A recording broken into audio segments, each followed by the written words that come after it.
Salut, c'est Paul, je suis chef louveteaux-jeannettes à Sainte-Marie dans les Yvelines. Et aujourd'hui, je vais vous montrer comment je fais vivre à mes louveteaux-jeannettes leur année de veilleur.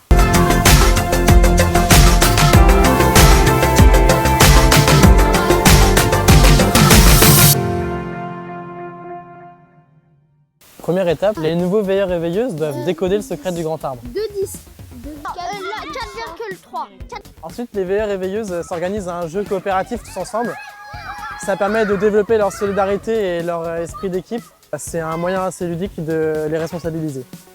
Et voilà, pour marquer leur appartenance à l'équipe des veilleurs et veilleuses, à la fin du temps du secret, on leur a remis leur insigne de veilleur. Particulier qui s'appelle le temps du secret. Et du coup, ils vont avoir un rôle particulier dans la peuplade, ils vont être veilleurs, ce qu'on appelle.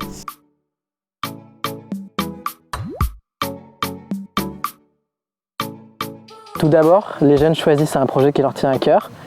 Ils vont ensuite définir les étapes et les échéances de ces étapes. Et donc nous, les chefs, on est juste là pour les aiguiller, c'est la germination. Les jeunes vont ensuite être en équipe et on va discuter avec eux des contraintes techniques et des contraintes de temps. Donc cette étape, c'est les premières pousses. Au bout d'un certain temps, on fait un point d'étape avec les veilleurs et veilleuses, c'est la floraison. On a préparé des activités sportives pour la peuplade. Et on est arrivé une journée avant tout le monde au camp pour pouvoir préparer une veillée au reste de la peuplade. C'est la cueillette. À ce moment-là, on fait le tri du panier, c'est le bilan du projet. Et donc on voit avec eux les points positifs et les pistes d'amélioration.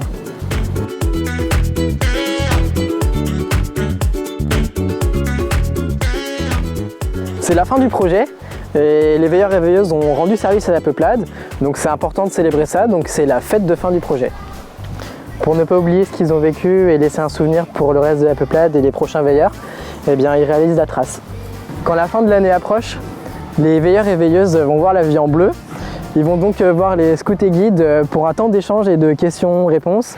C'est l'appel de la tribu.